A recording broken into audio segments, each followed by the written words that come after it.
That is Rat Cat. The vibes. The vibes. I am telling y'all, these lo-fi stations are the truth. Gentlemen, I apologize for those technical difficulties. And it's all good. We up and rolling. We're all here. We are all alive and awake and enthusiastic. We're about to put on a dope pod. Today is a lovely day. How are you gentlemen doing today? Good. Good. I can tell Brandon anxious to dive into that NBA game. He ready to go in with them Rockets and Warriors. And I have a feeling, I'm just curious if he's going to go down the same road that I am. Why don't we just start off with that? Yes, please. Let's get that out the bat. I'm ready, Brandon.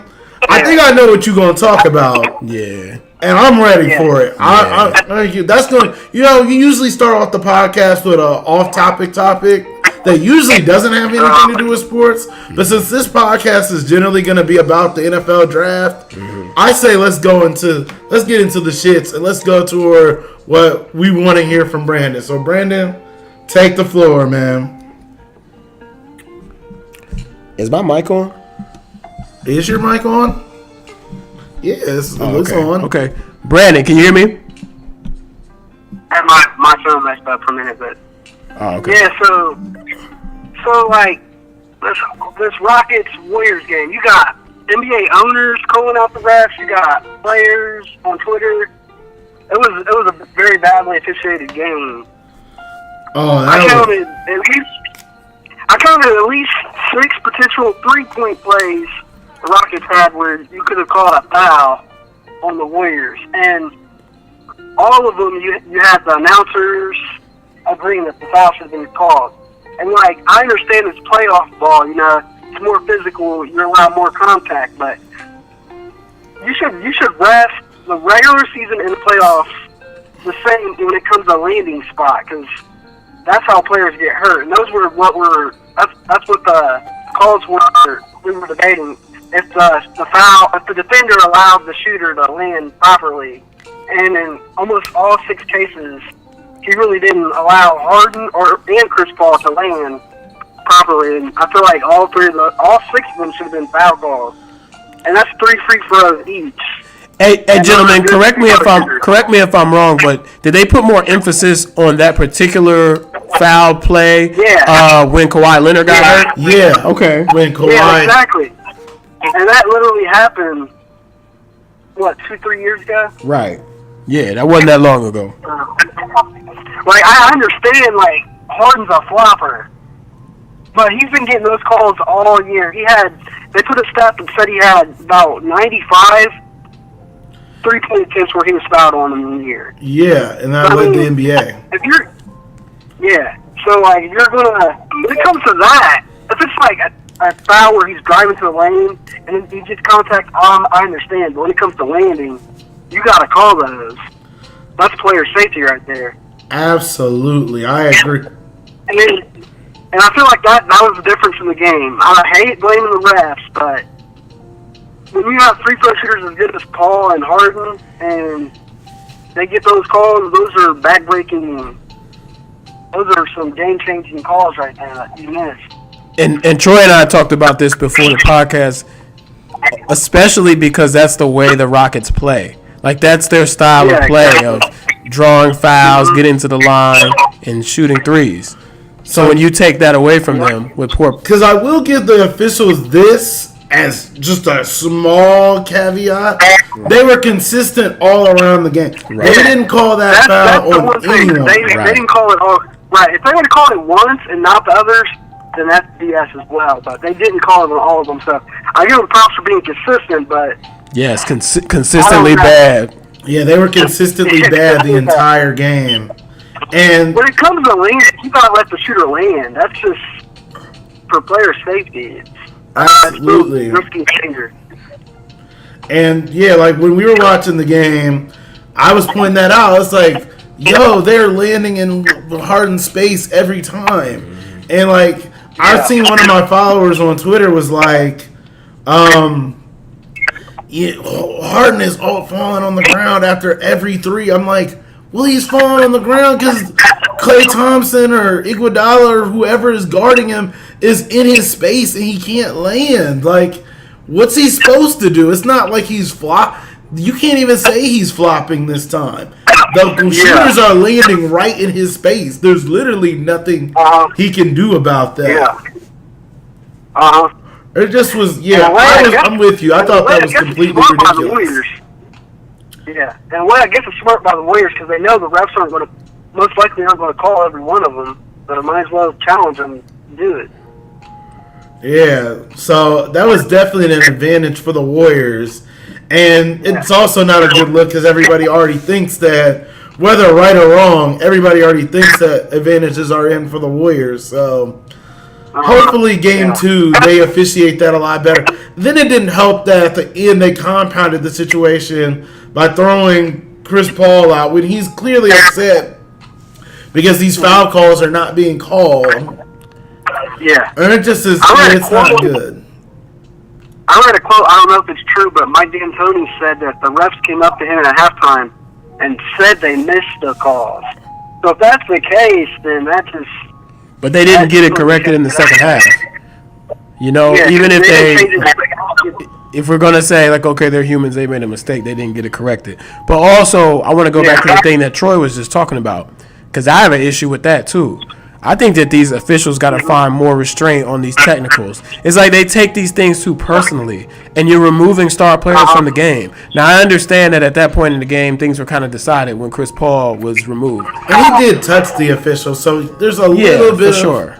Yeah, you can't touch officials. I understand that. But what about the earlier one? What about the first technical? Was that cool? I mean, Draymond generally gets away with a lot. But that's exactly what I'm about to say. We don't know what was said, but Draymond, they're not consistent with him. Like, Draymond's allowed to get away with shit talking all the time. Like, he literally complains about every foul call he has drastically, and he'll get a check every now and then sometimes they'll just let it go. So it's like they're not consistent with the text. Not at all, and I didn't have too much of a problem with Draymond because I agree with you that they don't need to call technicals right away on players. But then again, players also need to do a better job of not whining and complaining about every foul, because I think you tweeted this during the game, Brent. The Warriors were crying about legitimate fouls, like they were clear as day fouls, and they were whining about it. And it's like, come on, you can't whine about fouls that are so obvious. Right. It's ridiculous. So, but the officiating, I hope, is much better in that game. Ultimately, we still got a great game. I thought that was a fantastic game.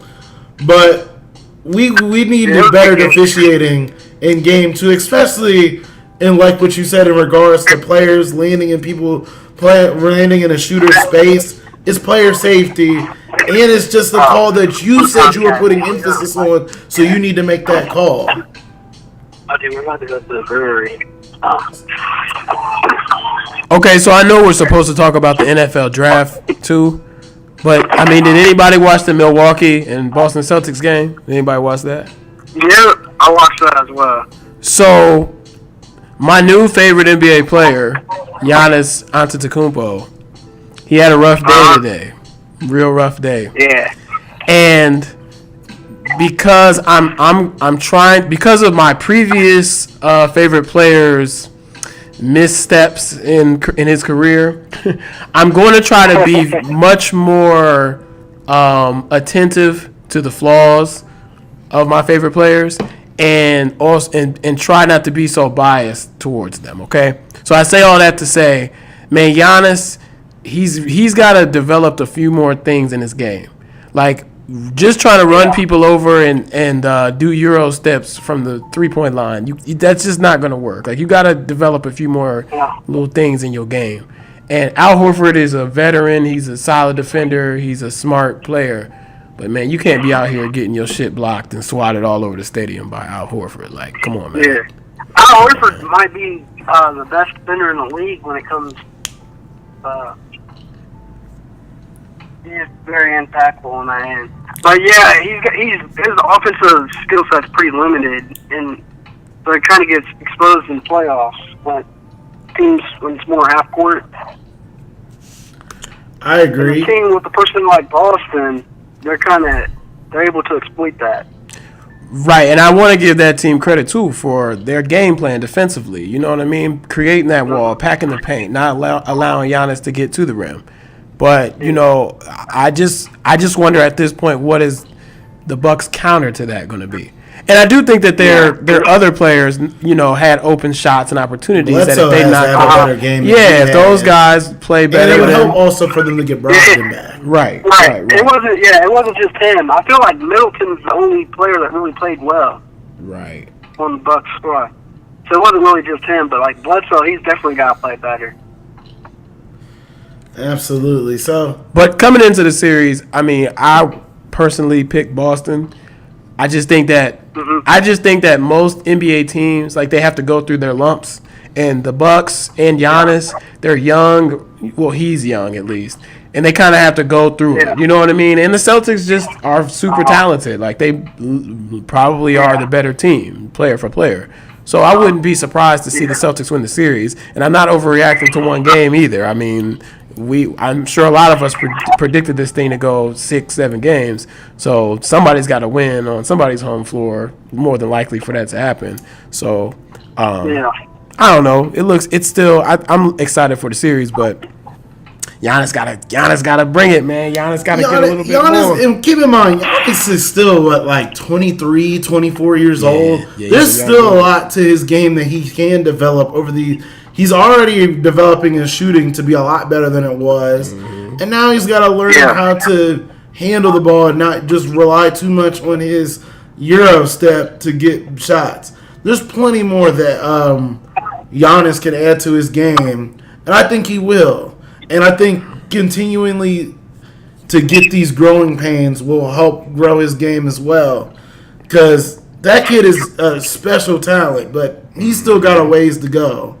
And I think getting to the second round of this playoffs and continuously going up against Al Horford and the guys on the Celtics, that will improve his game, and he'll learn more. He'll learn from these series. So he's still in the growing pains, but he'll be fine. I think he's all right. Yeah. All right. Northcutt, are you there?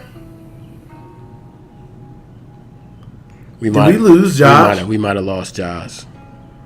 Oh, poor Josh. Oh, darn. Are we want to try again, or are we just gonna? Are we gonna try again, or are we gonna? I don't know if I can, because he's still on the line. Is he still considered on the line? Yeah, because I can't add a call like that. Oh man. You know what? Well, the last podcast, Brandon was supposed to be on, right, but it ended up being Josh. And so this one, it was Josh. You both were supposed to be on here, but Josh, for whatever reason, couldn't work.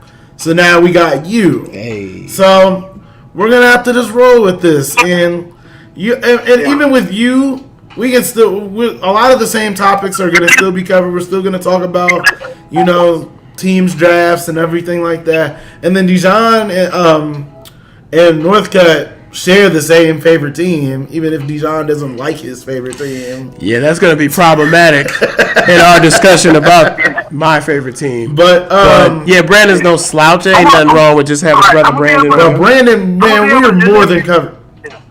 Brandon's sport is the NFL. I got to leave at 8 o'clock. Oh, you got to be out at 8? Oh, you got plenty of time. That's usually by that time we should be wrapping up anyway. And if you got to go by 8, then we'll handle it from there. So don't worry about it. But let me get us into the shits. Welcome to the Panda Podcast. Hey. I'm your host, your lovely host, the Panda, alongside my brother from the same mother, Rat Cat. And we got a friend of the show on today to talk about the NFL draft with us. My man B, Brandon Honaker. Let's get into it, y'all. Let me also just shout out to the Vibes. I always got to shout out my Lofi station for the day. The Lofi station is Ambition. They are providing the vibes for the Panda Hookah Lounge that has no hookah. But, yeah. So the NFL draft is all set. Man, let's get. Can we get to the point? Can we get to the point to talk about? Brother Brandon, Daniel Jones. Speak on it. Speak on it, Daniel Jones. I think we all got the same opinion, but go ahead. Oh man, I've seen the rumor on Twitter for a while that the Giants were in love with him, so I wasn't blown away. But I'm just, from what I've seen from him, he's not worth a top 10 pick. Absolutely. And the reasoning makes it even worse. Like they're saying, the GM came out and said they would be comfortable with sitting him 2 or 3 years until he's ready. Which, I mean, if that's your guy, I guess that's cool. But when you look down the line, there's like the quarterback class is coming up. They're way better than what they were this year. So if your plan was to wait for 2 or 3 years, why not just stack up on other players and wait for that quarterback to come? Listen. You got Trevor Lawrence coming up. Go, Lawrence. Go. You got quite a few quarterbacks that. Yeah, Tua. Justin from Oregon. Yeah. You have, I mean, unless you think Daniel Jones could be as good as them, which I don't see that at all. I mean, if you're gonna use a top 10 pick, I feel like your quarterback should be ready to go right away, at least after a year. Absolutely. That's just my opinion. But it's them saying 2 or 3 years. That just tells me that they know he's not ready. And if I'm sorry, Troy, go ahead. Cut you off. Go ahead. If I'm a Giants fan, I'm extra disgusted because even under that scenario, okay, we wait 2 or 3 years. In previous situations where we saw that, Aaron Rodgers in Green Bay, he was behind Brett Favre. Brett Favre was still slinging that rock. He was still doing pretty well. Yeah, he was still at a pretty decent level. Right. Man, Eli Manning is not at a decent level. Eli Manning is no good anymore. Not at a decent level. And the thing is this, it's important, like you see a lot of these teams, once they get their quarterback, when they're on their rookie contract, they go all in. Like that's what the Rams are doing. That's what the Rams did with Goff because he's on his rookie deal. If they have their guy, they're going all in before they have to pay the guy. Exactly. They are basically punting on the next 2 or 3 years of the quarterback on his rookie deal. So, like, say he does pan out, you have, 1 or 2 years until you have to pay the guy. You know? And that quarterback money is... Right. That's pretty pricey now. So now you can't afford to put a good team around him. So even if he's good, he's got nothing around him, and we're in a situation where he's trying to carry a team, like what's happening with Russell Wilson in Seattle, in my opinion. Yeah. You know, they kind of and then if you look at the, I think it's the top 6, 7, 8 quarterbacks highest paid in the league. None of them made the. Well, Russell Wilson's now one of them, but he wasn't last year. Right. None of them made the playoffs. Right. Last year, like Aaron Rodgers, Matt Ryan, Matt Stafford, Derek Carr. My mind's going blank on the other ones, but none of them made the playoffs. No, but you hit the key ones. Yeah, you hit the key. Absolutely. The key guys. And I think my issue with... They're blowing his... Yeah, they're blowing... Unless you're like Patrick Mahomes or Russell Wilson, I feel like it's going to be real hard to build a quarterback in the next... Well, maybe Trevor Lawrence and Andrew Luck coming up. I feel like those are going to be the real few quarterbacks that you can just put out there and they'll be able to carry a roster. Right. I don't see any other quarterbacks being able to do that. I definitely don't see Daniel Jones doing that. Coming up. Here's my issue with the Daniel Jones pick. I don't really have an issue with Daniel Jones being chosen by the Giants. I kind of knew it was going to happen. We actually talked about that in the we talked about it with Josh. When Northcutt was on. And it all made sense why they chose him. Daniel Jones played under David Cutcliffe, which David Cutcliffe is the manufacturer of the Mannings. He coached he coached Peyton at Tennessee. He coached Eli at Ole Miss. They both in the offseason always go back to Duke and train there. Well, Daniel Jones comes from Duke. He plays under He played under David Cutcliffe. David Cutcliffe probably vouched for him heavily, And, if the Mannings have respect for David Cutcliffe, obviously the Giants are. It all makes sense that they chose Daniel Jones. What doesn't make any sense whatsoever is you chose him at 6. That part. And this is where, what's funny is I listened to the Joe Budden podcast, and they were clowning him.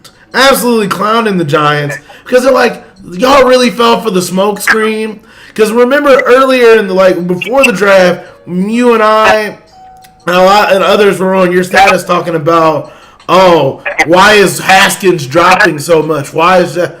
That was a smoke screen, man. Wasn't nobody about to take Daniel Jones. Nobody was looking for Daniel Jones. That's the thing. Like, Haskins dropped because almost all the teams, they didn't really need a quarterback. So, if the Giants didn't take him there, they would have been able to get him at 17 because unless the Redskins would have took him, which, if that was the case, then I guess that's why they went and got their guy. But from all I've heard, the Redskins weren't really interested in him. They were trying to trade up to get Haskins in the first place. Yeah, the Redskins wanted Haskins.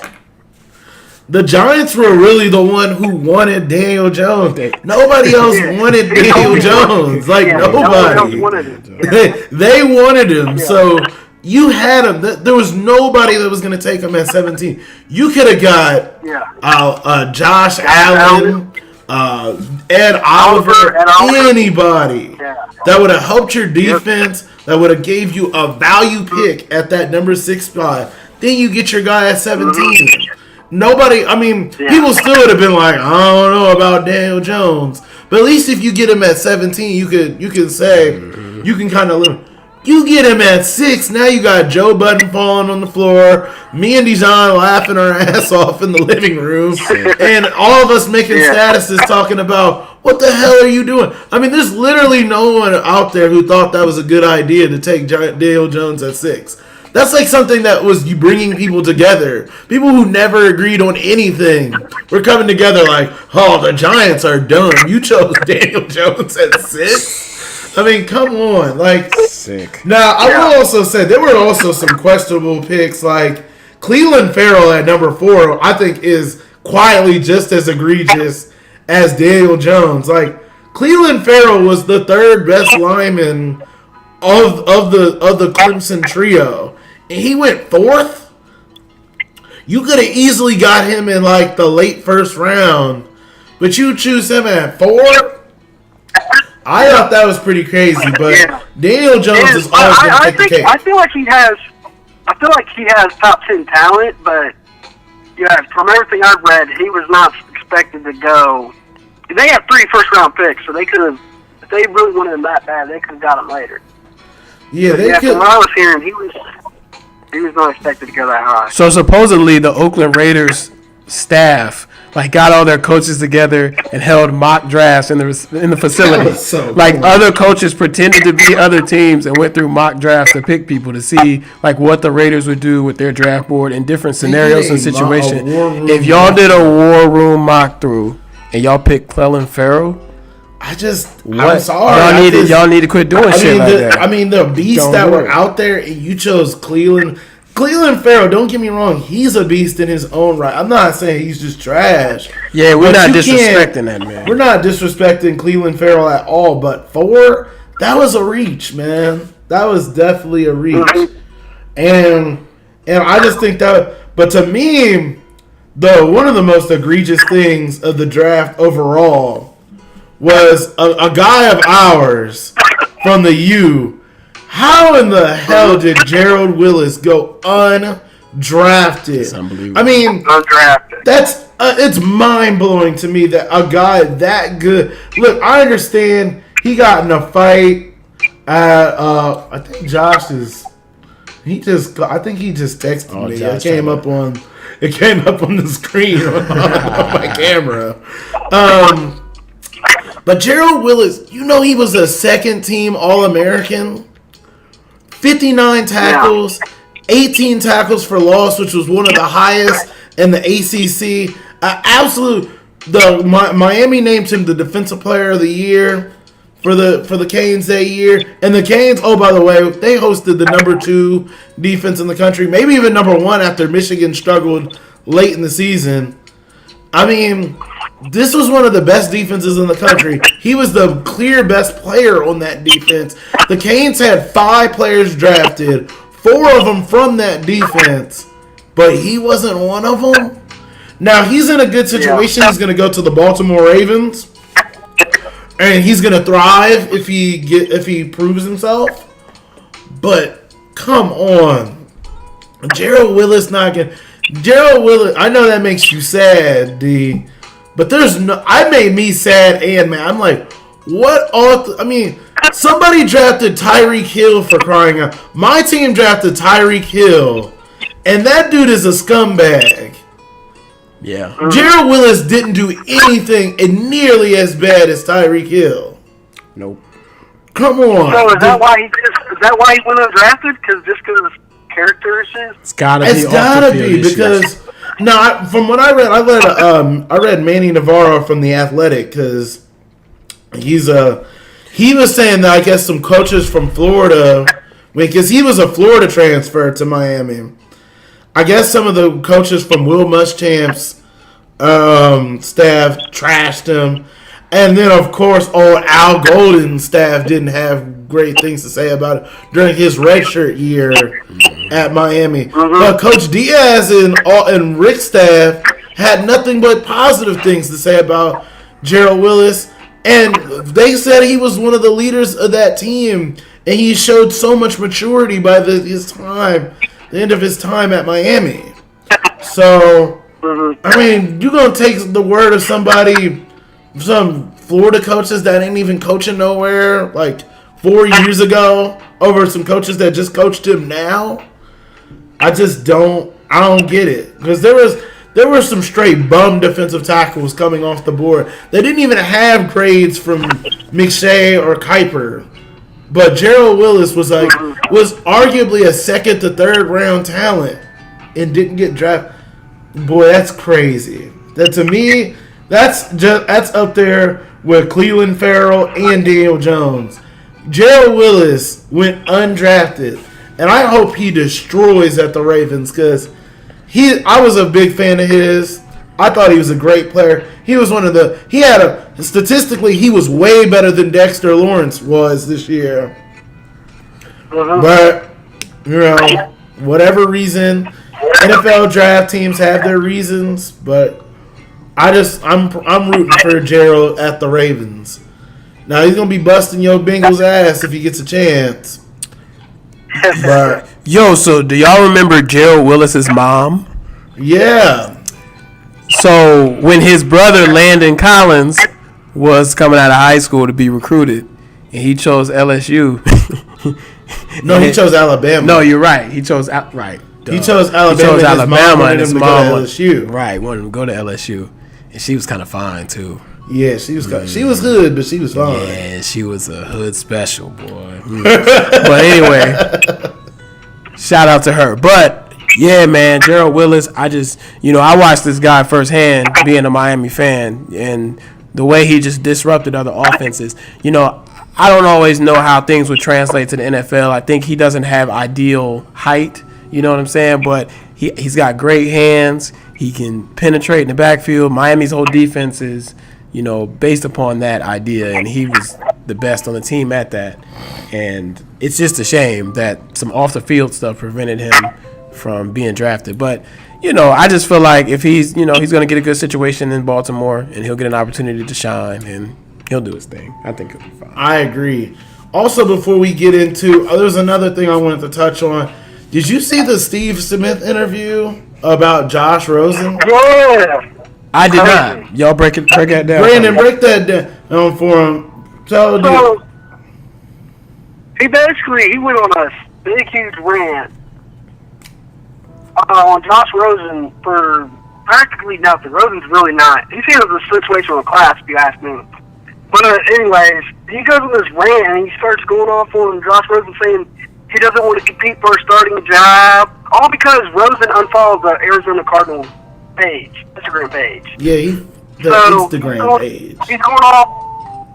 And, like, if you go on the Instagram page, all they're doing is promoting Kyler Murray. Like, I wouldn't want to see that either. Like, they had, like, 8 straight pictures of Kyler Murray. Anyways, he just went on this rant that Josh Rosen isn't competitive. He's spoiled, not a good teammate, this and that. He went in on him, like, hardcore in, like, unloaded on him for practically no reason.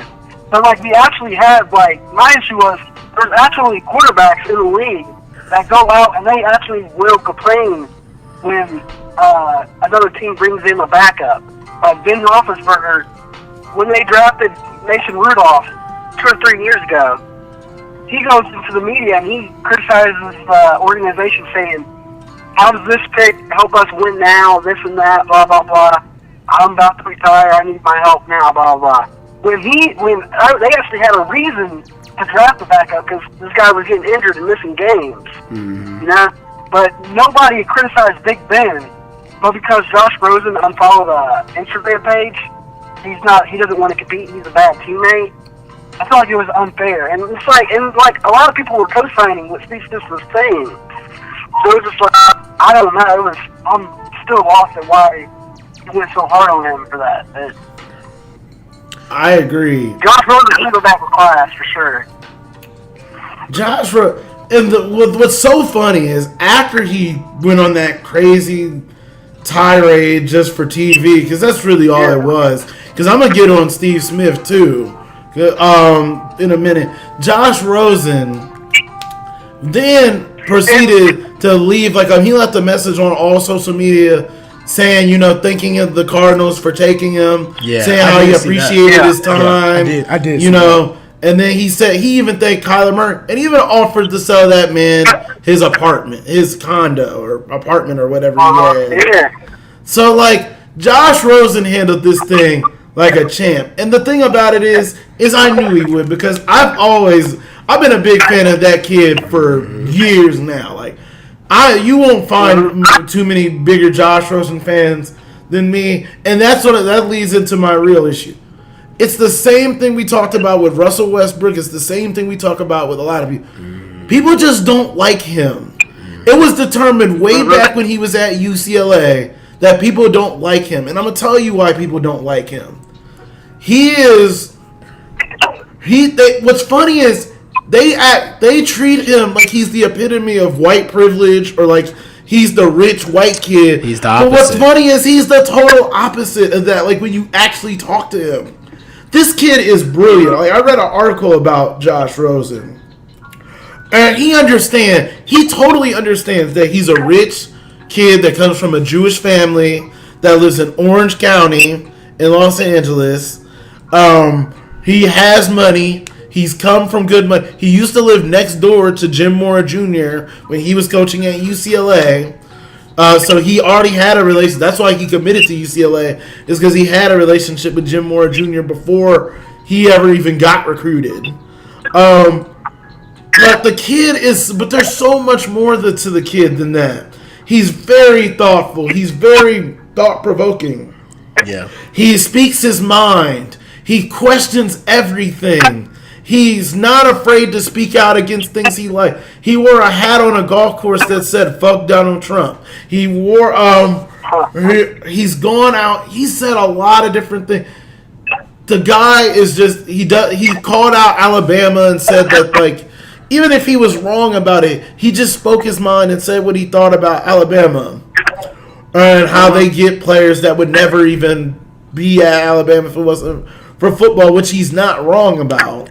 But I don't think it was just his place really to say that at the time. And what about in high school when he helped his teammate? And that's what I was going to get to. This is the stuff that they don't talk about Josh Rosen. Josh Rosen understood his privilege and the fact that he went to a private school. I forget what high school it was. It was some pretty talented. I think it was Orange County Lutheran or something like that. I can't remember. It's some big private high school, Catholic high school in California, in Southern California at that. He understood that there was players on his team that just didn't have. They were going to have a game in Hawaii. They were going to play some team in Hawaii, and it was like a trip. It was sort of like a trip. game type of thing, because schools with money can do stuff like that.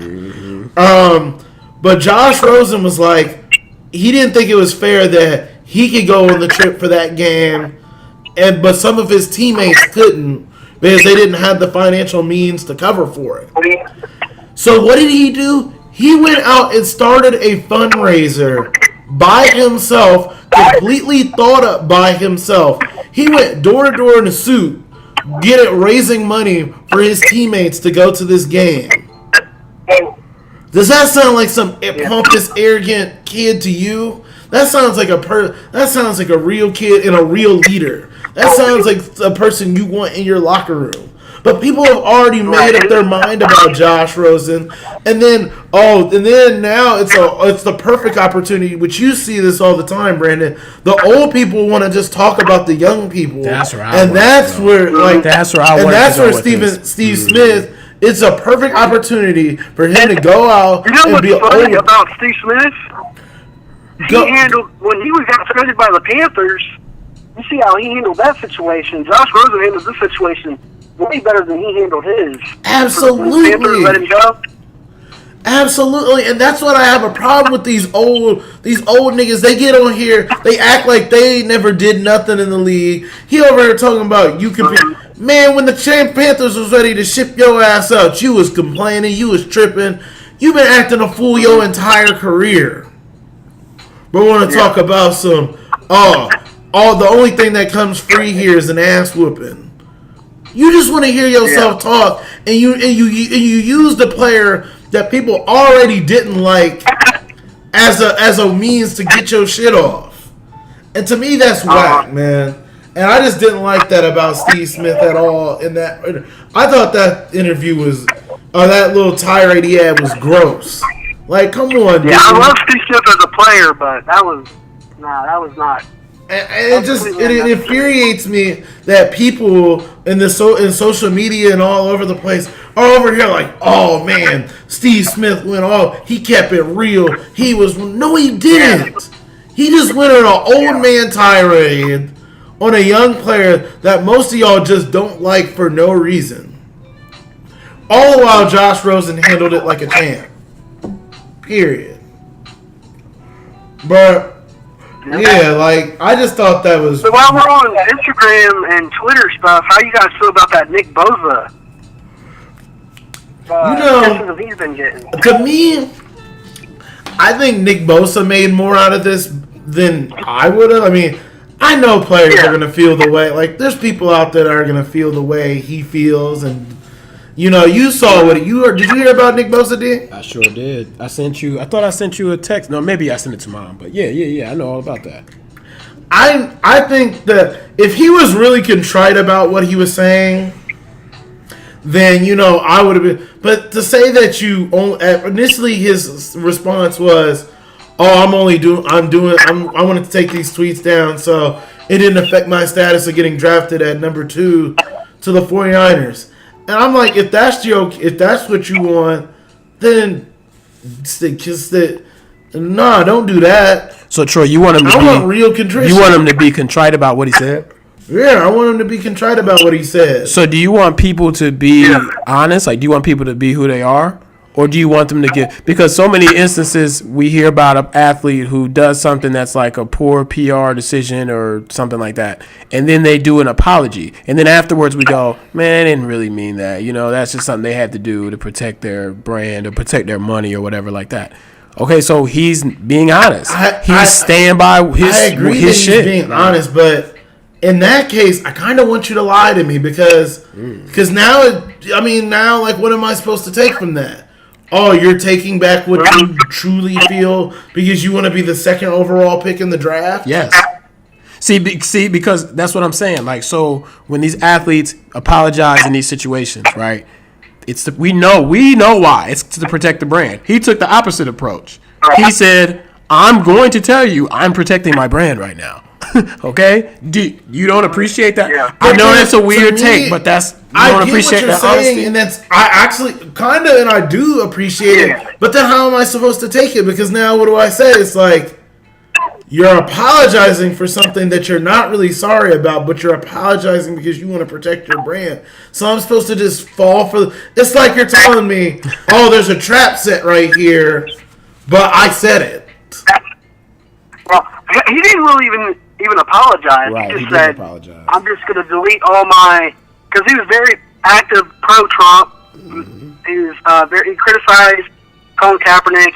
He criticized Beyonce. Not just because what she wore during performance that kind of symbolized... He said her music was trash. He said her whole music was trash. Yeah, he said it was trash, but just because how she acted or dressed or whatever.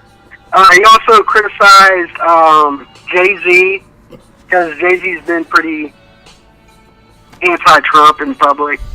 So, like, he was like, you know what? If these tweets get discovered, I'm going to get criticism for it, because I know how the media is. So I'm just going to go ahead and get rid of the problem now. I mean, he tried. I mean, some people resurfaced after he said this, but he tried to get rid of the problem, which I honestly respect his honesty for it. The problem is, I guess he liked an Instagram photo of some of his closest friends. The caption, it said nigger, and he liked the caption.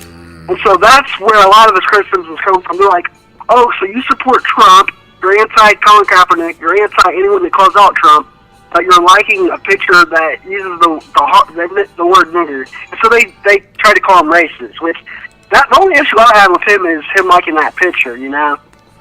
Yeah. That's the only issue I personally... Right, I didn't know. You know, if you're a Trump supporter and you're doing that, they're just going to link you to being racist. Right. But personally, I don't have an issue with him coming out saying, I'm just going to delete this. Yeah, this is what I supported. I don't have an issue with that at all.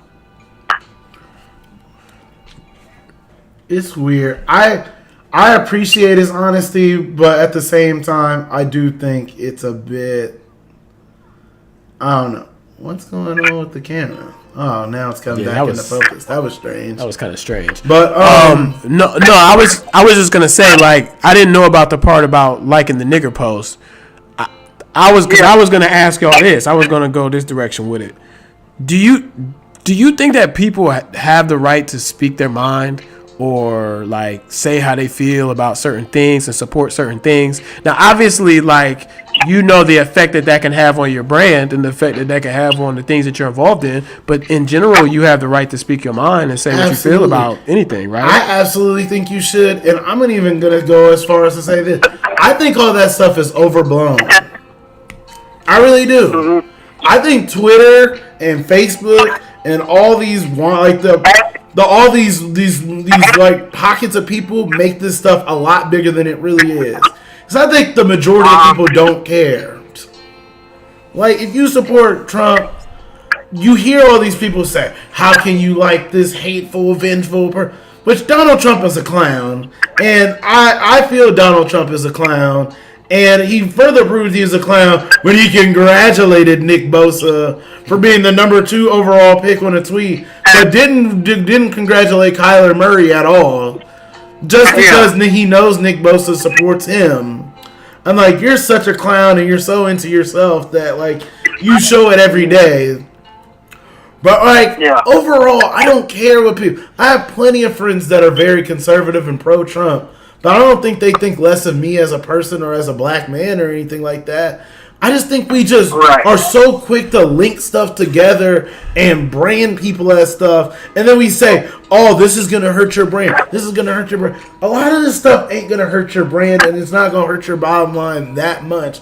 Because it's selective outrage, and it only lasts for a long period of time. Once we start getting into the games, and once we start getting down to the shits, nobody's going to care about Nick Bosa being a Trump supporter. They're going to care, can he get this sack?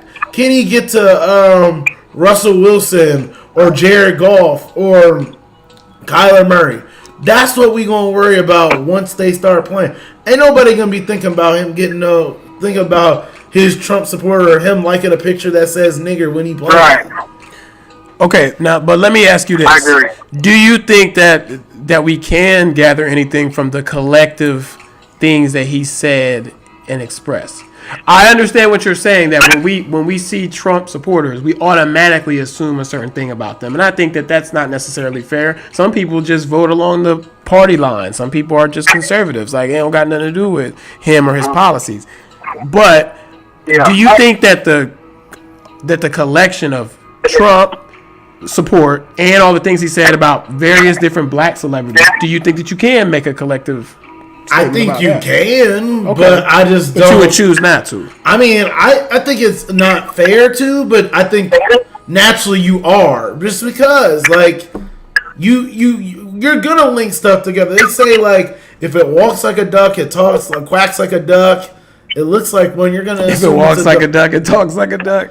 Oh yeah, I'm sorry, you know that was what funny. I mean. I like you that. know what I mean. Anyways, I had my Barkley moment, you know. so I mean, I remember one time you went out to a party, and between the things that you had on and the way that you expressed yourself, there was somebody say, "Oh man, are you like? Do you listen to NERD? Are you like Pharrell? You like the Neptunes and stuff like that?" And he said, "You say, yeah, that's I rock with that heavy."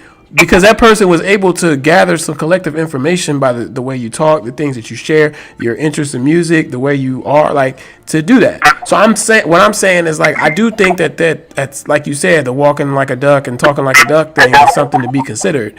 You know, I just don't think that we should always do that. Right. I think in this case, I think it can be dangerous. in this case, he might be a duck. I think it can be dangerous to do that. I think he's a duck. But I think that you're naturally gonna do that. Okay. I just think that people judge people all the time. That's why I mean, it's just the truth. Yeah, that's true. We can sit up here and say it always kills me when people are like, I don't judge anybody. Oh, really?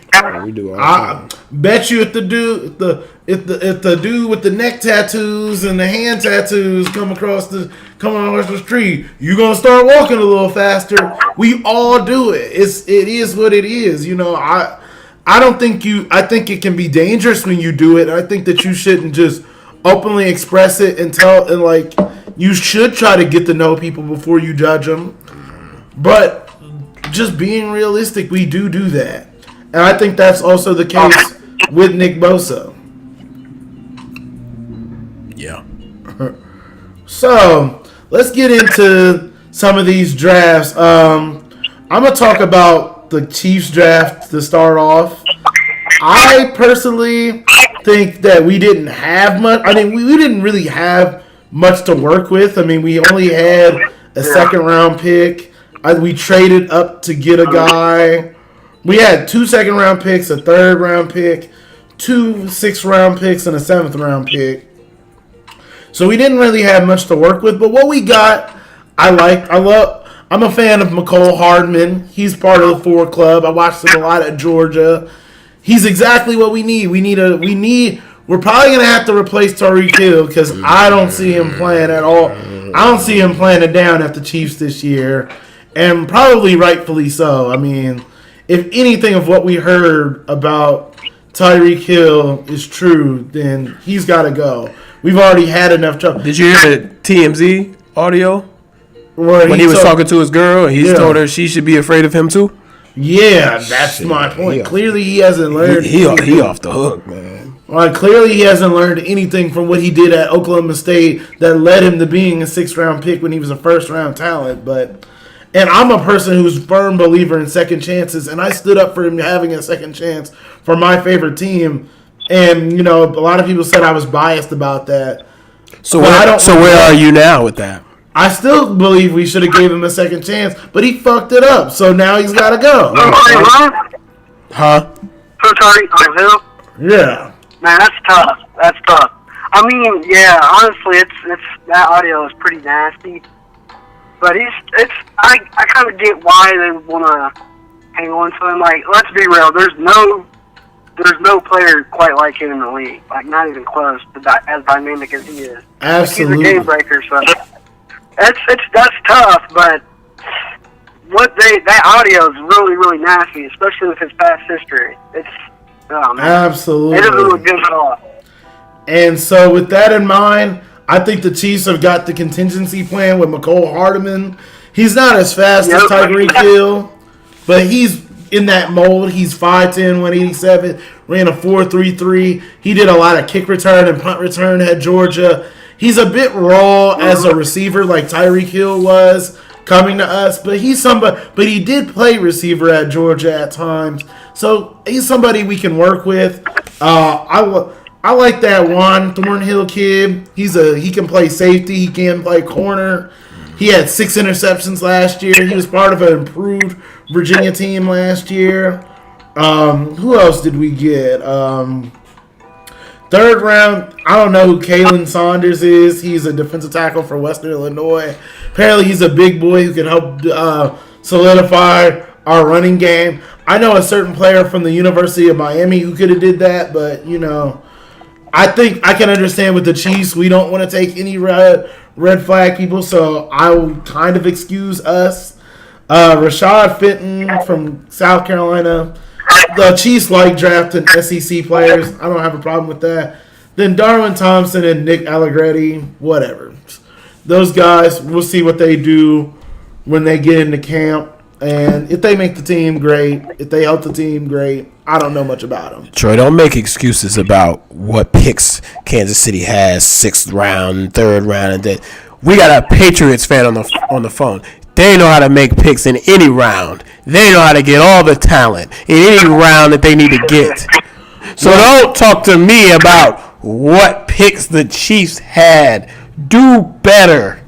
I thought our draft was okay. I'm just talking trash. I'm just talking trash because I wasn't even paying attention to the draft and I seen who the Patriots was getting. Oh my lord! But we're gonna get to the Patriots in a second because Brandon gonna break down the draft. They always do it right. So, Deshaun, your Bengals win out. I've actually been, as a Patriot fan, I've actually been very critical about Bill and his drafting.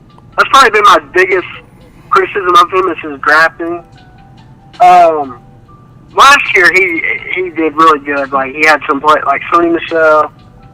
Some of the players he drafted, they came in and they produced. Like he had as a coach, I love Bill. As a GM, I feel like sometimes he kind of made some questionable decisions. But this draft was probably my favorite Patriot draft in years. Honestly, I feel like we have 4 or 5 people that can come right in and play and contribute. Oh, you got that boy from Michigan.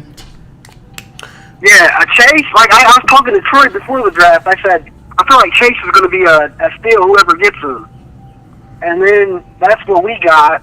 We drafted him in the 3rd round, kind of like a Rob Ninkovich kind of guy for us. He was very productive his time with the Patriots. So I'm thinking Chase is going to fill that role. We also got the guy out of Vanderbilt, Williams.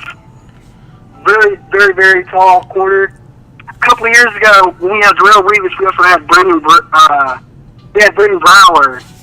And I feel like Williams is going to play that kind of role, that tall, physical guy. We have Gilmore on the other side, who's arguably the best corner. And we're going to I feel like Williams might be able to be the second corner on the roster. And they're probably going to have him do what they did with Reeves and Brendan Brower. They're probably going to have Williams do that Brower role. Damian Harris from Alabama. I like that. We have a bunch of running backs, but Sony and Rex, they're injury prone. So I wasn't mad at the Harris pick. I feel like he can come right in and play right off the bat. He's a pretty good running back. So in the previous podcast, Troy reeled off a list of wide receivers coming out of college, and he said, like, who would you probably pick out of this group? And I said N'Keal Harry. I said N'Keal Harry is a physical receiver on the outside who you can just throw the ball in the area and he's going to go get it. And of course, and what's crazy is that was a big need for the Patriots was to get a receiver because Josh Gordon is in and out of trouble. Edelman can be injured at times. Edelman's real good, but Edelman's really good, but he's going to be 31, 32, and he's never lasted a full. I don't feel like I'm not sure. I could be wrong, but 16 games he normally doesn't last. With his style of play, he likes to be real physical. He normally misses a game or two or gets nicked up. So we needed a receiver back. We signed Demaryius Thomas, but he's also coming off a season-ending injury, so we don't know what we're going to get out of him. So Harry was that was an important pick, and from what I've seen from him in college, I feel like he's going to be a stud. Absolutely. I also like some of you guys' late round picks. Like, I think Jared Stidham is the kind of player y'all can get, and y'all can kind of flip him for something at the very least while Tom finishes out his career. Byron Coward. It was a number one recruit coming out of high school. They got Byron Coward, too. Byron Coward from Maryland. Man, y'all sick. He was a bust at Auburn, but then he started to kind of figure it out when he transferred to Maryland. And now you guys are probably going to get him as he comes back into his 5-star status. I mean, there's just a lot to like about the Patriots draft. And it just, we always feel with the Patriots, they do it again. They do it again. And I just feel like you guys did it again. I mean, you got Chase Winovich at the 3rd round, which you were saying you would have took him in the 2nd round. I probably would have took him in the 2nd. I would have taken him in the 2nd. I think I was one of them. Damian Harris, a running back. He's a Bama running back, so you kind of got to worry about tread on the tires. Yeah. But he is he's very small, low to the ground. He's a very versatile back. You can use him. I feel like you can use him in the passing game and the running game. The Patriots just do Patriot things. So now, that leads me to your Bengals, D. Listen, you going to have to tell me who they drafted. Oh, because we got to let Dijon know who after the first round pick, I'm well aware of the offensive lineman that was chosen, and that was cool with me. You know, again, on the last... say that again? Did you like that one? I got a couple of friends that Jared. You guys, I think Troy knows Jared. You know Jared. I know Jared. I met him. Yeah, when we went to the hockey game. Oh yeah, you know Jared too. Yeah. He liked the pick, and I got every Bengal fan I had loved the 1st round pick, but hated the 2nd round pick. I absolutely love the 1st round pick. Of the 2nd round pick. The 1st round pick, in the previous podcast when asked, that's what I said. I feel like this team needs to build inside out. Go get some offensive linemen. Provide some structure to a team that kind of got lost with Marvin Lewis as the coach. So I love the 1st round pick. Now let's talk about the 2nd round. Drew Sample. I don't really know much. I've watched Washington, and I don't ever remember him being like a big staple of their team. I remember Browning, Myles Gaskin, the backup running back Ahmed. There was lots of guys that flashed. Chico McClatchin. That flashed at Washington. But not that guy. Drew Sample, I don't remember him being anything really at. Shit. I do like the Ryan Finley pick at 4, in the 4th round pick. I think, I'm just concerned, is he going to be that much better than Andy Dalton?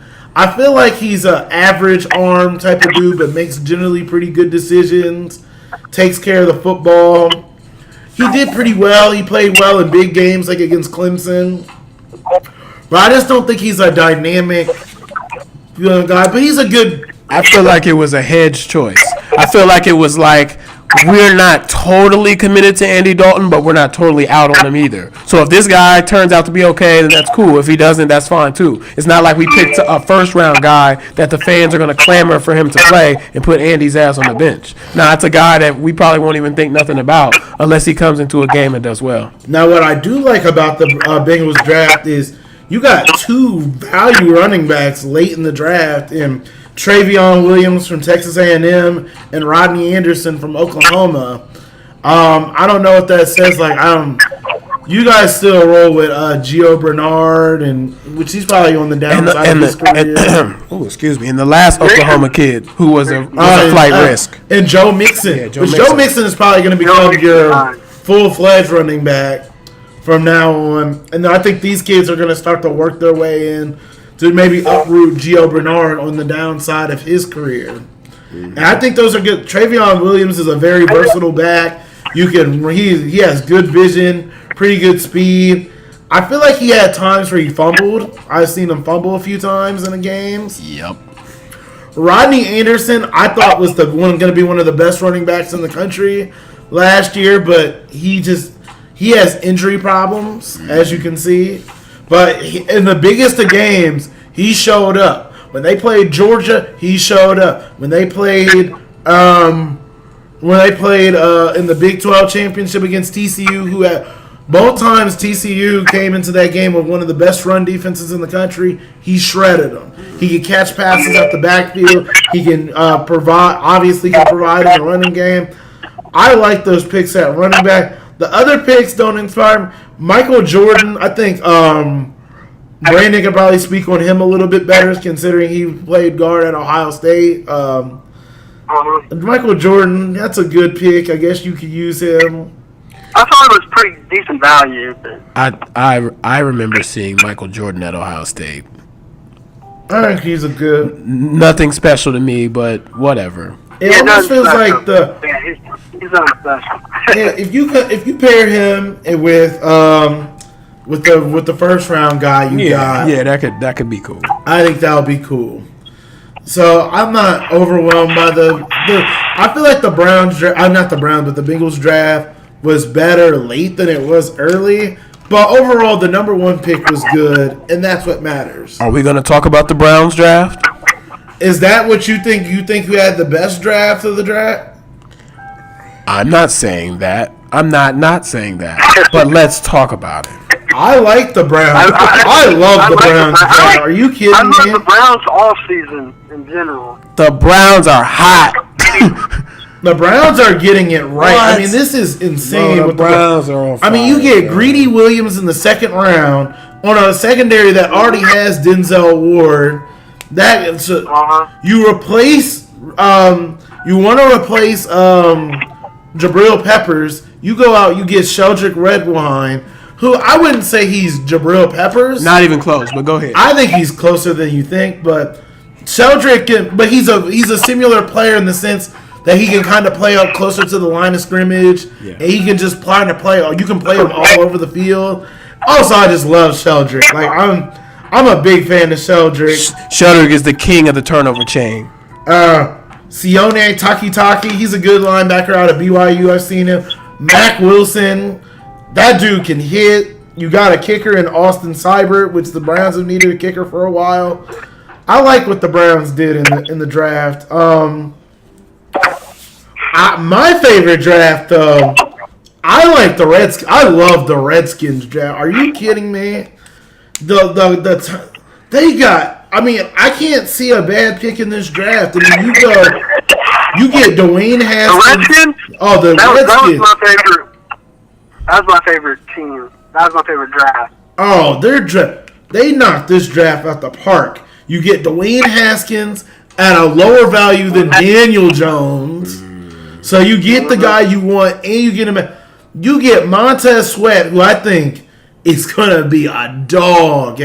Like everybody's gonna talk about his combine because he ran a 4.41 at 6'5", 260, which that's something to talk about. But that guy was producing. Yeah, he was one of the nation's leaders in sacks in college football last year.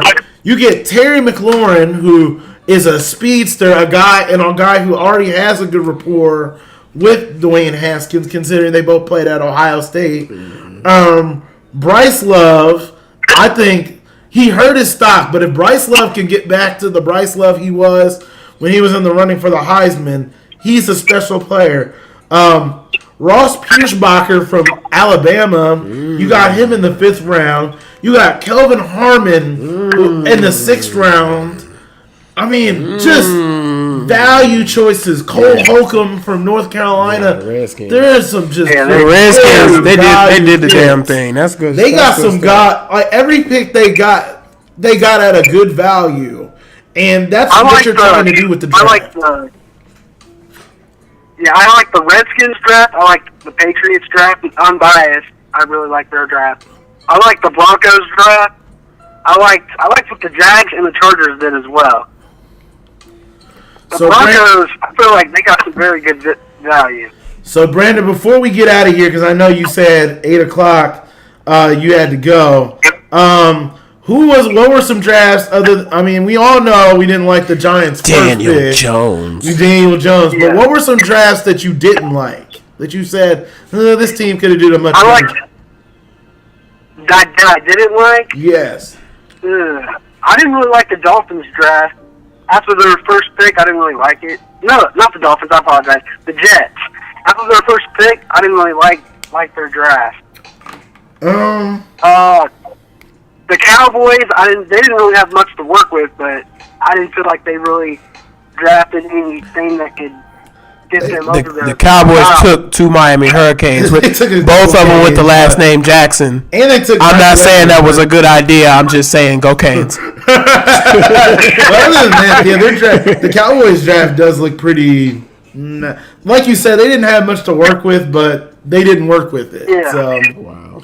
Yeah, I definitely I stopped not saying they're bad players. I just don't feel like there were needs that would put them over the top, personally. right. And I think in a draft, I think they're a team that could have tried to find a tight end. Because, I mean, if you're banking on Jason Witten to be your tight end, I don't think that's a good idea. I know that he's a Cowboys legacy.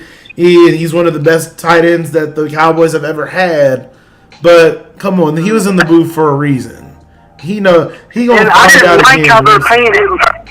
I don't like that they're paying him $5 million. Like that's kind of a lot. That's a lot for a dude who was just in the commentator booth. He missed a whole year, and he's old as it is. He wasn't that productive since last year playing, and now he missed a whole full year. Like, I feel like that's a lot of money that they're paying him. Absolutely. So I really think the Cowboys could have got a tight end in this draft. And just overall, I think the talent that they got, even though I like Michael Jackson and Joe Jackson from the U, and I like Mike Weber from Ohio State, I still think it was a very iffy draft. But we're going to get you out of here, Brandon. I appreciate you coming on to talk the draft with us and to produce for our podcast, man. And I'm going to holler at you during the week, man. All right, brother. Much love, guys. All right, Much love man. to you, man. Thanks for coming through. All I'm right. sure I'll be back. All right. Be safe, yo. Peace. Yeah, peace. All right, peace. Ladies and gentlemen, that was Brandon Honaker, a friend of the show, a brother of mine. That was great, man. We got him on there. We got to talk a little bit of the draft. Now we're down in the winning side. Is there anything else you wanted to discuss before we get up out of here? There ain't nothing else you want to talk about? What we eating for dinner tonight? I ate my dinner. Oh, them pizza rolls, you good on that? I'm good, man. Okay. Like I might eat a little bit of that crumb cake I got. Hey, listen. Did you try the crumb That cake? crumb cake is crazy. That crumb I didn't know cake it is- tasted like that. That shit was magical, wasn't it? Though. Man, let me tell you, this is gonna be our waning segment of the podcast. We ain't gonna talk about Russ today. We can talk about that, but we can talk about we can talk a little bit about Russ. That don't have to be too long. But I do. But I want to make this to clear. about Russ today. If you live in a state that has a Publix, show it love. Which is the South, right? Which is the South. Most of the time it's in the South. Maybe it might even be a Florida thing. I don't know. I think there's more places that have Publix than Florida, but Publix is wonderful. I absolutely love Publix, and the reason why I love Publix is because you can buy the store brand stuff, and it might be better than the name brand stuff. Buddy. Let me tell you something. Buddy. The pizza rolls at Publix are better than Totino's. I might even go as far as to say it's not even close. Oh. Totino's is good, but Publix is good. When you make cavatini and you get that mozzarella cheese, when you get that Publix mozzarella. And you ain't even talked about the thing you get the most from Publix. Oh, and don't that get damn me chicken. Don't get me started. Listen, we not gonna be black. Oh my lord! Shucking and jiving, shuffling niggas. Oh my god! But their fried chicken. let's just be real. That when fried you get chicken. them fried wings, and you put the Cattleman's Carolina Gold on them. Oh my! That is something special, you guys. So I'm just gonna say to you guys,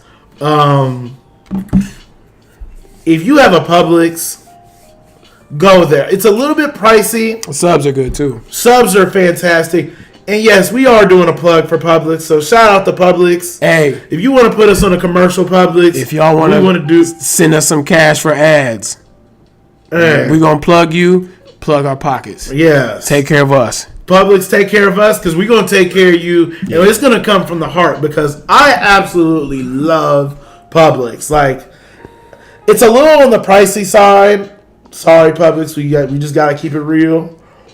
But it's worth it, man. The food's good. And the food and is the staff so is good. hella friendly, too, bro. They'll walk you out to your car. Oh, my God. I've not met a person that worked at a Publix with a bad attitude. Nah, they mad friendly. Oh, my goodness. And, so the more white your neighborhood is, the more friendly they are.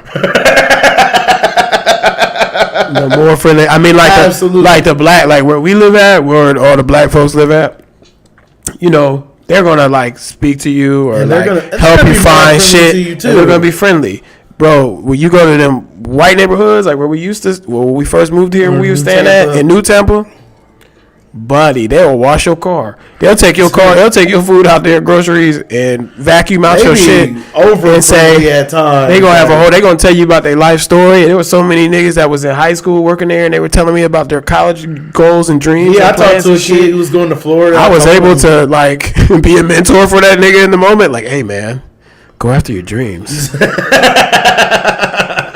Believe in yourself. Absolutely. So, Publix is great, man. I love Publix. Yeah. You should love Publix. You will love it. When you come to Florida, come to Publix. It's wonderful. Absolutely wonderful. So what do we want to talk about? Oh, yeah, Russell Westbrook. You take it away. You go there. That's your bag.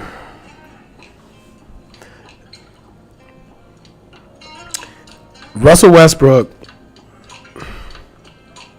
I don't even know where to begin. This is really hard for me. You know, I started following OKC as a team back in 2010, you know, because they drafted Kevin Durant, they drafted Russ, they drafted James Harden. These were all college players that I was familiar with and I was a big fan of. Then they had guys on the team like Daquan Cook from Ohio State. That was another dude I remember from those days.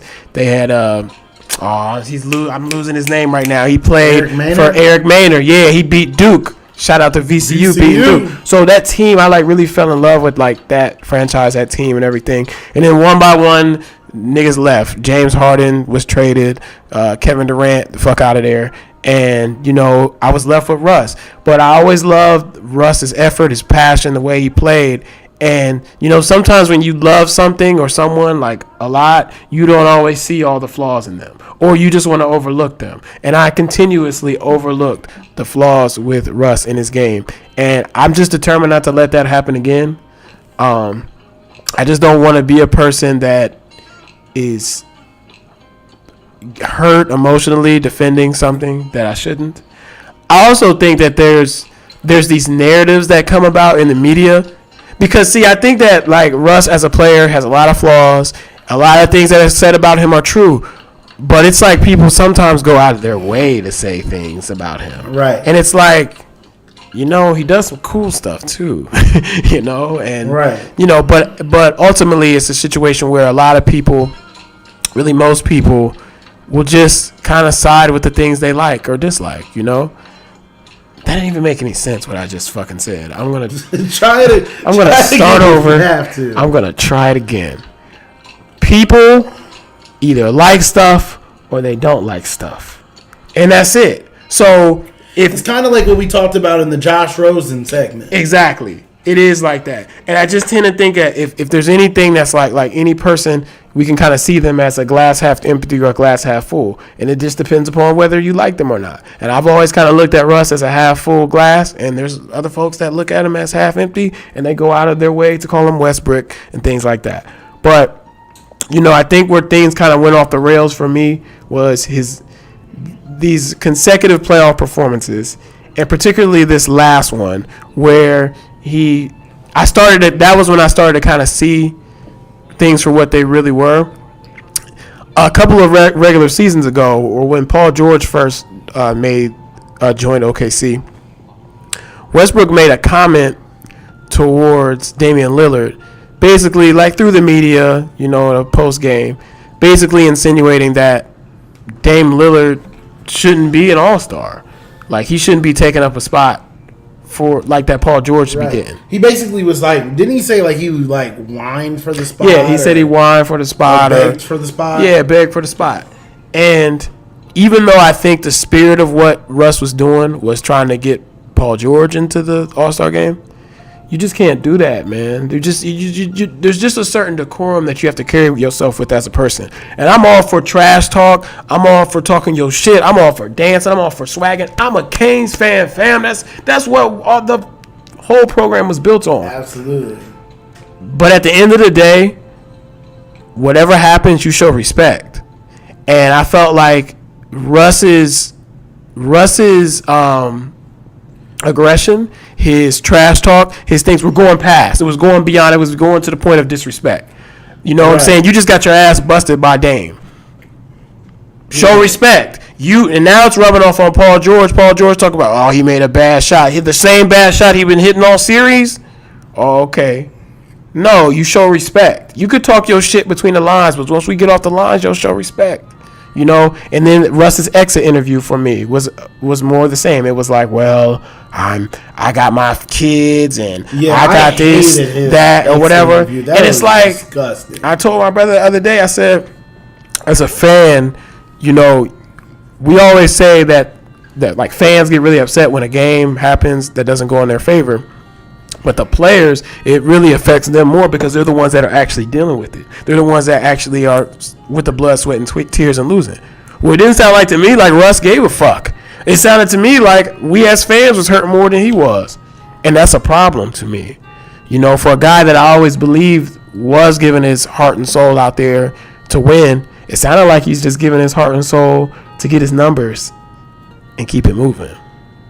I'm going to say this about Russell Westbrook, and this is going to be my take on him, as he's one of my favorite players in the league, too.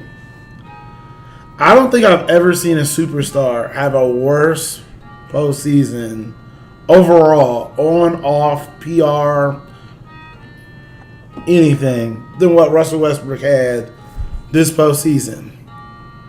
I mean, it was borderline disgraceful. You were inefficient on the court. You had plenty of defensive lapses in that series. You talk shit but got hit. Dame Lillard dropped 50 on you. And hit the game winner. And waved goodbye to you.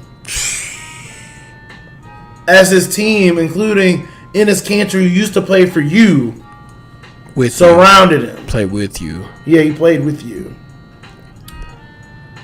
And all you gave us all series was next question. And these are I'm not sure. That's a good question. And I understand it was such a. And I understand the relationship that he had with Barry Trammell, the reporter. But I'm going to say this too, though. So you have an issue with a reporter. Then as a man, you talked, and I'm not questioning Russ's manhood. I'm not doing that, bro. I know who he is off the court, bro. He's a real nigga. But as a man, you talk to him. You say, Barry, I got an issue with you about this. I'm not going to answer any more questions until you address this. Right. Then we squash it and it's done. Right. But this is like a passive-aggressive thing. Real quickly, and I'm going to let you go back to it. We were having a text conversation with a friend of ours, a group. It was a group text. And we were talking about different teams, like if Russ got traded, where would he go? And I said, and the Lakers brought up, and I was like, well, if Russ played with LeBron, it would be a disaster. And our friend, he's not a Russ fan at all. He's like, don't lump them as a disaster. Russ is a disaster by itself. Okay, fine.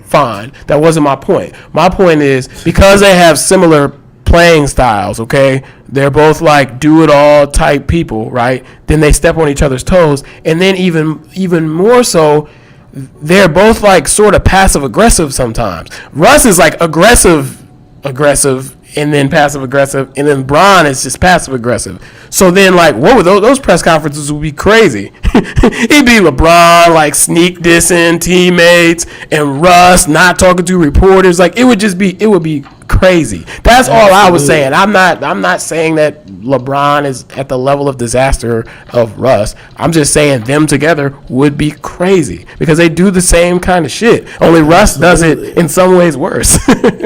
I agree, and I just think that with everything that happened with Russ, from what happened on the to the exit interview to all of that, it's all reminding me. I'm about to get real nerdy here. Break it down, fam. I'm gonna be going to full blown otaku here. Well, first of all, since now that we on video and people can see all the shit that we had back here, you already know how we get down. I'm already full blown. You already know how we get down. Also, shout out to the Columbus Blue Jackets. Game 2 victory over the Bruins. Columbus stand up. But I'm going to get back to Russ Westbrook real quick. His situation is reminding me of a shoujo manga that I read called Say I Love You. And there was a character in the show, in the manga, the anime. Because I read the manga and watched the anime, so I seen it from both perspectives. But there's a character in Say I Love You called Megumi, or known as Megutan, and she was like this super popular. She was in all these magazines, and she was really popular, and everybody at the school knew who she was. She was really beautiful. Everybody admired her, and things like that. And so then when she came to their school, they were like, oh my gosh, I can't believe this girl's at my school. But, like, she had an eye on the main character, Mei Tachibana's man, Yamato, which Yamato was the most popular pretty boy of the school, and he was kicking in with old frumpy Mei because he wanted to. Well, Megutan wanted Yamato and was do anything to get. But all the while, even aside from the dirt that she was trying to do to get Yamato, like she was trying to get him to go to model shoots with her, because she was trying to plan in his head that they would make the perfect couple because they're both beautiful and they're both popular and they look good on a magazine together. It even worked mind tricks on May, who started to feel the same way. At first, like, oh. And you're probably wondering where am I going with this right now, but I'm going to get to the point. Oh, they are. Any of the 8 people that are listening to this is wondering where the hell you going. Megutan, she ruined her reputation over time because she would always use people and she would do stuff for people and then hold it over their head, or basically, and then she would be really bitchy and terrible to people. So then people started to see her for what she was. And so then she went from being this super popular person that everyone loved to even her closest friends had trouble sticking with her. I actually love this analogy.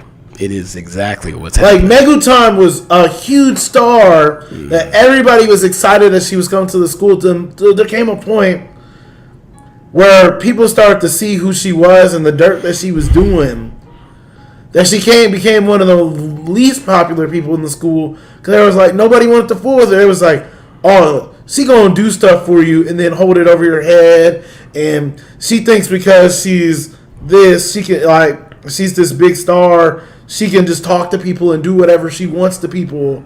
And I kind of feel like that's how Russ is. Russ, when KD left for Golden State, Russ was the beloved figure. It was oh my God, I can't believe Russ is gonna stay in OKC despite KD leaving him, because everybody thought Russ was gonna be the one that left OKC. That's what we kind of forget. Mm-hmm. Everybody thought Russ was gonna be the one that left OKC for the Lakers or somebody like that. Mm-hmm. But it turned out KD was the one that left. So then Russ was the beloved figure. As he stayed in OKC, he stayed with the small market team. Then he starts doing all this triple-double stuff, which is the magazine shoots to me. for Meguton. It was like, oh, Russ is getting these triple doubles. He's the MVP. He's amazing. But all the while he's doing all this petty stuff. He had an issue with he made me not like Patrick Beverley, which now I love Patrick Beverley. All right, Patrick Beverley is part of the reason why I like the Clippers now. Like that guy is awesome. Like I absolutely love. He started issues with Patrick Beverley. Then the next season, his issues was Joe Ingles and Ricky Rubio. And then this year, he had an issue with everybody, from Dame to Yusuf Nurkic to Patrick Beverley. All these. I mean, there was a list of people that he was having issues with. All the while, he was showing no humility and nothing during this time. So now he got his ass busted. Pause. And it's like, okay, this is a chance for you to be humble and say, man, I didn't get it done, or we didn't get it done, or man, I promise. Shout out to Dame for a great series. You know, he's a great player. Yeah, show Dame some respect. I'm gonna come back next year harder. You know, show Dame some respect and say, you know, this has got me fired up. Make a guarantee that you might be able to accomplish. But just show us that you actually fucking care about what just happened to you. Because this was a disaster what happened to you. An abject disaster. You scored 1 point in the second half of game 4. Then the next game, they dropped 50 on your ass. And you're over here talking to us about how you got a wife and 3 kids and your life is wonderful. You're not LeBron, man. No. LeBron said that after he took the Miami Heat and what is considered his worst playoff performance. Let's look at his worst playoff performance compared to yours. His worst playoff performance was losing to the Dallas Mavericks in 6 with the Miami Heat. Albeit that was a super team, at the beginning of super teams, he still made the finals. It was the finals. It was the finals. Not the first round. You lost in the first round to a team you swept in the regular season who didn't have one of their dudes. Yeah. And you talked shit the entire round. Yeah. And you want to come out here and talk to us about you have 3 beautiful kids and your wife, which you do. Yeah, you do. We all know that. But you were terrible this year. That has nothing to do with what you did on the court. But you were embarrassing. Yeah, it was embarrassing. So you know what that tells me when you say stuff like that? You know what it tells other Russell Westbrook fans that have been sticking with your ass through all of this? You only care about doing these triple doubles and stuff. You don't care about when all this little fake, all this stuff everybody on the court is my enemy shit. It's fake to me. Mm-hmm. Because if it was, it doesn't even look like it's tearing you apart what happened. Mm-mm. The level of embarrassment that you were, it should be tearing you apart what happened to you, man. But you don't even care. You got a wife and you got 3 beautiful kids. Yes, you do. We all know that. You have a wonderful life. You're a millionaire. Jordan is sponsoring you. You have way more money than I could ever make in my life. Even if this thing blows up to be something that I couldn't even imagine right now. Yes, Russell Westbrook, you got it better than a lot of fucking people out here.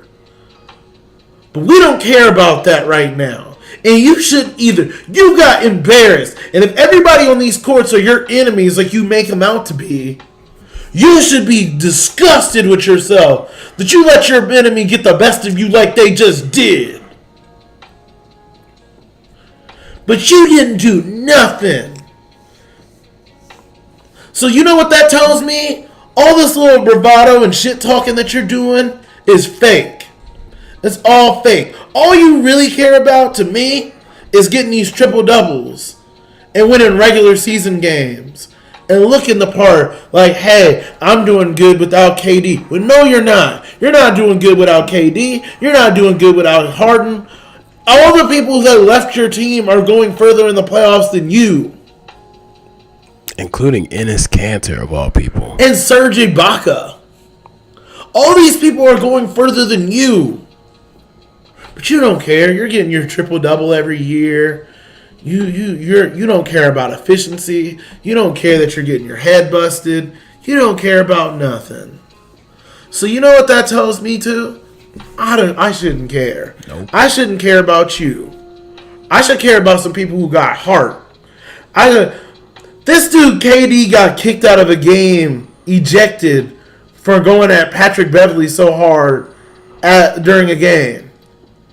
At the end of Game 6, those niggas hugged and embraced each other after the game because KD had so much respect for the heart. In fact, in the post game, after both of them got ejected, KD showed love to Patrick Beverley and said he's a Chicago kid with heart and he plays hard and this is who he is. And then he hugged and embraced him after the series. Ain't nobody got a positive thing to say about you, nigga. In a post-game regular season game after playing the Blazers, someone asked you... No, I'm sorry. That was against the Warriors. Where they asked about Steph, and you said who? Like you didn't know who he was. Like, you all you do now is go around and disrespect all these people. Draymond Green, a person that plenty of us don't like. After they defeated the Clippers and he was doing a post-game interview, he stopped the interview to go find Montrezl Harrell, give him a dap, and show him some love. Who's doing that for you, Russ? Man, Russ just leaves the court after games. And for what? And for what? All you really care about is that you're getting your stats and you're giving off this persona that you're going. So if you're gonna be this and you're just gonna go get stats and not care about winning and not feel disgusted that you got your ass handed to you by Dame Lillard, then stop this little tough guy, I hate everybody I go up against act and be friendly. Cause hey, you're getting what you want already. You got it. All this other stuff comes off as fake. And you know what it's doing also? It's pushing away the only people who stood in with you for the longest time. We have supported you and I get it. You don't owe us anything. You don't owe us anything because we're just people who show up to games to you. That's fine. We're just your little fans. But nigga, we spent a lot of time defending your ass when everybody was saying, oh, you're just out to get triple doubles, and we would throw out the stat that you win 80% of the games in which you get a triple double.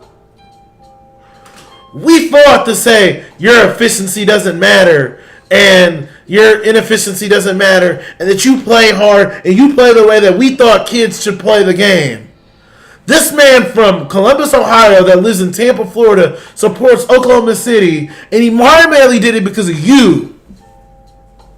Been rocking with you from the start, fam. And this is what you do? And this is how you choose to act after you got your ass handed for you for the third time in a row in the first round? No, I'm done. This energy that I'm giving you right now is the last bit of energy that I'm going to give you. I'm done. You might still be one of my favorite players in the league because I do appreciate you. And I do appreciate the fun. You're still hilarious. You still look like a Ninja Turtle. And you're still a great player. He's like Raph. That's my favorite turtle. But at least Raph gave a damn when Springer got taken away. That nigga cried. And did whatever he had to do to get Raph back. He didn't say, oh, I had a good life. I still got my 3 brothers with me. No, when he got his ass busted by Shredder, that nigga went to work. You talking about your kids and your wife. After Dame just busted your ass and you was talking all that shit. Speak on that. Speak on how Dame busted your ass. After you claimed you bust his ass all the time. Speak on that, Russ. Speak on the fact that this is the 3rd time in a row that somebody done busted your ass and got you out the playoffs, including the dude you used to start over in James Harden, who's a way better player than you are. Let's talk about that. Let's talk about Ricky Rubio got you out your game and was busting your ass because you don't know how to act. Let's talk about how I hear from all kinds of different people, and whether it's fans and sports writers alike, that the game plan for you in the playoffs is simple. Get you out your game, get in your head, and you'll win. Because it's that easy. Clearly it is. Oh, but your life is real great. If that's all you care about is that you're putting up stats and you're giving off a persona that you're just working hard for everybody else, and your life is so great and your life will just move on and you don't care, then stop talking shit, man. Because the people that talk shit, like the Jordans and the Reggie Millers and the Barclays, they cared. And the U. The U? They cared. They cared. It killed them inside. When Miami lost to BYU, former players were calling the players and cussing them the fuck out. Because they said, you don't lose to BYU. We didn't leave the program like this. We didn't lead the program to you for you to go out there and do this. You getting busted by Dame Lillard 4 out of 5 games, and you're, oh, okay. My life is good. And again, there's no shame in being outplayed by Dame. Dame's a great player. Dame is a great player. Where's the humility and the respect afterwards? Where's the humility and the respect? Or where is the care? Well, more that. Even more than that. Like, if you want to be an asshole, then be an asshole that wants to win.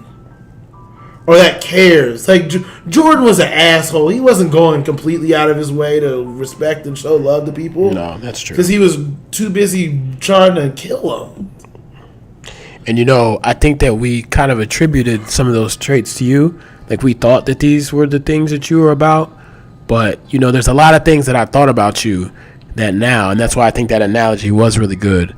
Well, now I see them entirely different.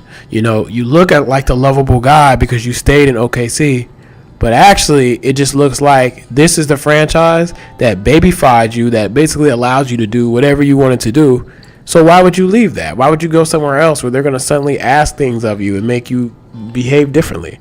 You know, and all this bravado and this acting tough act is just an act. And then all of it makes you look like a brat. Right. So it just changes the way that we see all of this. Because, you know, a part of me thinks he is kind of hurt about this, but he's just he's too prideful that you can't be a tough he guy has to about put on this act to be it. And you can't be a tough guy about it. And Russ, look, I'm not like, this isn't me like trying to be some internet warrior and just shitting on somebody. Nah, man, like if I met you in real life in person, bro, I would just tell you like this is how I see it. Like if you were like my friend. You know what I'm saying? I have heart-to-hearts with my friend and tell them, like, yo, bro, you got to do better about this. Yeah, I would feel the same to him. I'm not the type to do that. Yeah, I'm not an internet troll. Where this is coming from is a place from a love and hurt. Man, it hurt. And it doesn't come from a level of hurt, bro.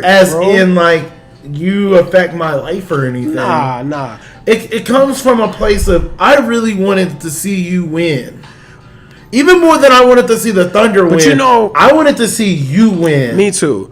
But you know, like, so there's this misnomer that, like, as fans, like, oh, you shouldn't care, all this, like, it's just a game and this, that. And I agree. At the end of the day, my life is really good. I live where I want to live. You know, I got great friends, great people in my life, my family, like, everything is dope. You know what I'm saying? But the whole crux of this whole sports thing, like the whole real spirit and energy of it, of being like a fan, is you're giving your spirit and energy and passion to something that's beyond you. Players, a team, something like that, right?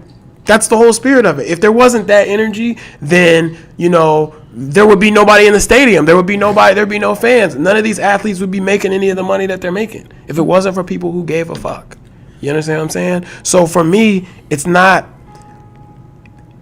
situation where I became to admire the person that I believed that you were, in my mind, as a player. That's on the court, though. outside of basketball, he's a great dude. He's a great guy. Unbelievable, and great every player dude. who's ever played for him has said that he's a great dude in the community. He's the reason why Paul George stayed at OKC. Even that wasn't even a basketball reason. That was he's a reason. great dude. He's a great father. Like, yo, he's an unbelievable. Don't ever let nothing takes that away from you. Not even your petulant attitude in your exit interview takes that away from you. And I want to commend you on that because you're still a great ambassador for the NBA in that regard. And you're definitely one of my favorite players as far as like what you've done off the court. But the on the court stuff matters too, because that's what I'm tuning in. That's what we're watching you for. And the on the court stuff, I just see it all differently now. And I think right now what you're doing is your Meguton right now, Russ. You're pushing away everybody the people who don't like you hate you. The people who liked you don't like you. And the ones that loved you like us, we like you, but we're holding on. We are, and But I'm not to the end of this analogy. We can't defend you anymore, man. Because you know what Meguton eventually did after her best friend, who still stuck with her, kind of like I am right now. And I'm not trying to make myself really important in this situation. Her friend still came and put her arms around her and said, you know, you're still a beautiful person and you're still a good person. And I still need you. And I still need you, Russ, man. And you're still one of my favorite players in the league. And that's not going to change just yet. But, but also Meguton changed too. She cut her hair short and she rebranded herself. She came back and she tried to mend her relationship with Yamato, tried to mend her relationship with May. And she brought closure to the situation. And she really apologized and tried to, and she's got some work. She still had work to do. She was really changing her image, and she started to not have the same. She tried to work through the demons that she had before that led to her being the way she was. Russ, you can still do that. You sure can, man. You can do that. And the best part about it is, you have a team good enough right now that if you do that, you guys can win. Yeah. Your team isn't bad. You have a good team. But you, Billy Donovan, Paul George, all of you, but primarily you, as the face of this franchise, you have a lot of say in this, Russ. And you can rebrand yourself, and you could be Meguton and change the way we all view you, including the people that hate you, don't like you, and love you. You can still change that, man. So I'm rooting for you still, Russ. But Me too, Russ. But at the same time, I'm not giving you the same energy I did before. Nope. Not until you show me that you're willing to change. Because I'm not supporting a dude who goes out, gets busted for 50, and then shows no humility. That ain't the move. That's not the kind of player that I want to show my full-fledged support for. So, I'm going to love you from afar, but you got to do better, Russ. Plain and simple. And if you don't care enough about that, then I'm sure you don't care about me being a fan anymore. So, I guess we'll all get what we want out of the situation. Real talk. All right, well, we're almost approaching an hour and 45 minutes on this podcast. So this is our longest one. This is by far our longest podcast. Thank you all for tuning in to the Panda Podcast with Rat Cat. I hope you enjoy what we put on. I just want to tell you guys how much I enjoy doing this for you. I mean, I think we've made about 4 podcasts in about 8 days, and that's amazing to me. And I'm always thinking about what I can do for you guys. I created a fan page on Facebook. If you have a chance, can you go give that a like? We'll ask you like what you want us to talk about on there, and I'm even going to start to post the videos that we do on there along with YouTube. Also started a Twitter account at Panda Pod. Go check it out. See what give us a follow. I'm going to try to retweet some sports information that I see on there, and I'm also going to give you a few tweets here and there telling you about upcoming podcasts and asking you guys what you want to hear from us. But also, like we always say, if you have an opportunity and you really like what we're doing and you really appreciate what you're doing, go out, tell 3 other people you know about what we're doing, and ask them to tell, if they like what they see, ask them to tell 3 more people what they like to see so we can get this thing growing. And then eventually, Panda and Rat Cat's going to make you some t-shirts. Once again, shout out to Ambition, the lo-fi station that provided the vibes. Very good. I want to shout out our friend of the show, Brandon. He did a fantastic job. I want to shout out Northcutt. I'm sorry we couldn't get you on today, but you did a fantastic job the last time you were on. I mean, for us to have called you at the last second, I told him, like, he sounded so prepared, and we called him at the last second to do this. Like, he was awesome. So I'm really thankful for the job that he gave us. I'm thankful for all the friends of the show that we get to come on here and talk about sports with, because this is our outlet to talk to you guys about sports and to talk to our friends about sports and, kind of share the things that me and Dijon talk about on a daily basis. This is an opportunity for us to just share this with you guys, because a lot of the stuff that we talk about, we would talk about if we were just sitting on our couch. But now with this podcast and what we're doing, we can now share these moments with you. So, again, thank you so much. I love and appreciate your support for what we do. This is going to be the first video podcast that we do. So I hope we look good on camera. I think I look pretty good. That's why we did it extra long today. I look really nerdy. So y'all can see our sexiness. Oh, yeah. You see all the background stuff like Nadeshko and Panda and the Louis Vuitton alien. By the way, for anybody that's new to the podcast, I'm going to shamelessly plug. Is that okay? Go ahead. All the art behind you that you see was art done by me, and it's stuff on the table. And earlier in the podcast, I was working on a drawing for a children's book that I'm working on. Man, if you need some art, hit us up. Yeah, you see, I do a lot. I want to do a podcast one day where we're just focused on you painting, like on some Bob Ross shit. That would be dope. But we'll get to that down the line. In time. But for now, again, like I said, I appreciate you guys supporting us. I appreciate you listening to us. Until next time, sayonara, suckers. I love you. I don't know what kind of dance I just did right there. I don't know what you did either. My girl's dance, she be like, hey. You gonna get that? Oh, I gotta turn it off? Yeah. Yeah, clearly. Somebody gotta turn it off. I'm gonna go turn it off. And I'm gonna hit the audio right